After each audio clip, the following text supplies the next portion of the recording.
আমরা আমাদের বক্তব্য জনগণের সামনে স্পষ্ট করছি। আজকে পুরো আলোচনায় টেলিভাইজড হয়েছে, সারা দেশের মানুষ কিন্তু দেখেছে কার কি অবস্থান। জনগণ সিদ্ধান্ত নিবে তার মতো করে।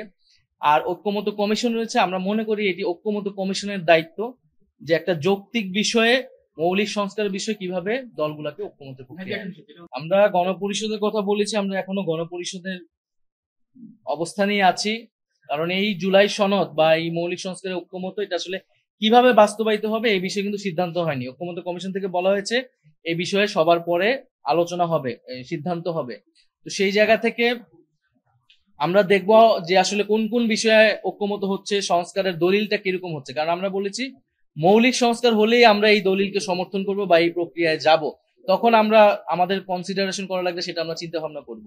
কিন্তু যদি মৌলিক বিষয় ছাড়া অগুরুত্বপূর্ণ বিষয়ে ঐক্যমত হয়, তাহলে সেটা আসলে আমাদের শাসন ব্যবস্থার, রাষ্ট্র কাঠামোর কোনো পরিবর্তন হবে না, সেটাকে আমরা মৌলিক সংস্কার হিসেবে বিবেচনা করব না, তখন আমরা আমাদের সিদ্ধান্ত। আমরা, আপনারা ইতিমধ্যে জেনেছেন যে আজকে 3টি বিষয় নিয়ে আলোচনা করার কথা থাকলেও 2টি বিষয় নিয়ে আলোচনা হয়েছে। এনসিসি নিয়ে আমরা বিরতির সময় বলেছি এনসিসি নিয়ে ঐক্যমত হয়নি, এবং এটি পরবর্তী সপ্তাহে অন্যান্য আরো যে বিষয়গুলা বিগত দিনে ঐক্যমত হয়নি সেটার সাথে আলোচনা করা হবে। এবং রাষ্ট্রপতি নির্বাচনের বিষয়টি আজকে আলোচনা সমাপ্ত করা যায়নি, রাষ্ট্রপতির ক্ষমতা বৃদ্ধি করা হবে কিনা সেই প্রশ্ন অনেকেই তুলেছেন। সেই প্রেক্ষিতে আগামীকাল রাষ্ট্রপতির এই আলোচনাটা যেখানে থেমেছে রাষ্ট্রপতি নির্বাচনে, সেই আলোচনা দিয়ে শুরু হবে। আমাদের জায়গা থেকে আমরা বলেছি যে এনসিসির বিষয়টা, আমরা যে মৌলিক সংস্কারের রূপরেখা দিয়েছিলাম ঐক্যমত্য কমিশনের কাছে, তার মধ্যে এনসিসি অত্যন্ত গুরুত্বপূর্ণ একটি বিষয়।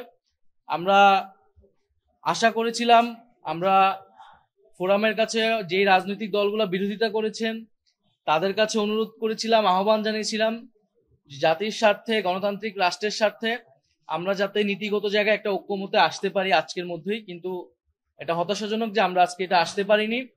আমরা প্রশ্ন রেখেছিলাম যে এই যে দুর্নীতি দমন কমিশন, নির্বাচন কমিশন, মানবাধিকার কমিশন সহ এই গুরুত্বপূর্ণ কমিশনগুলা, যেগুলো আমরা বিগত সময়ে দেখেছি যে দলীয়করণ হয়েছে, নির্বাহী বিভাগের আজ্ঞাবহে পরিণত হয়েছে, এবং বিরোধী দলমত দমনেও বা ভোটাধিকার হরণেও তারা ভূমিকা রেখেছে, এর থেকে উত্তরণের আসলে উপায় কি?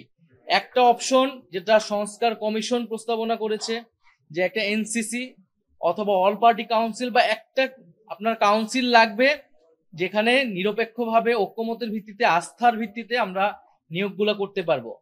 আর না হলে আমাদের আরেকটি অপশন, যেটি আগের আমলে, শেখ হাসিনার আমলে, বিগত ফ্যাসিস্ট আমলে যেইভাবে নিয়োগ হতো, যেই আইনে নিয়োগ হতো সেভাবেই নিয়োগ হবে। আমরা কি বিদ্যমান সিস্টেমটা রেখে দিব নাকি আমরা পরিবর্তন চাবো? তো এই বিষয়ে আসলে ঐক্যমত আসা যায়নি।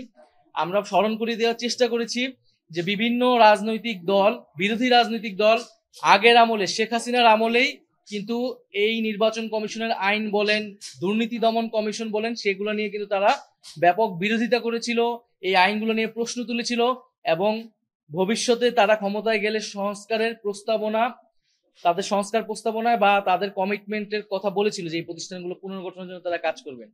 কিন্তু আমাদের কাছে মনে হয়েছে যে আজকের এই যে আলোচনা বৈঠকে সেই দলগুলার যারা বিরোধিতা করছেন তাদের কাছ থেকে আমরা কোনো বিকল্প প্রস্তাবনা আসলে পাইনি, এ কারণে ঐক্যমত আসা সম্ভব হয়নি।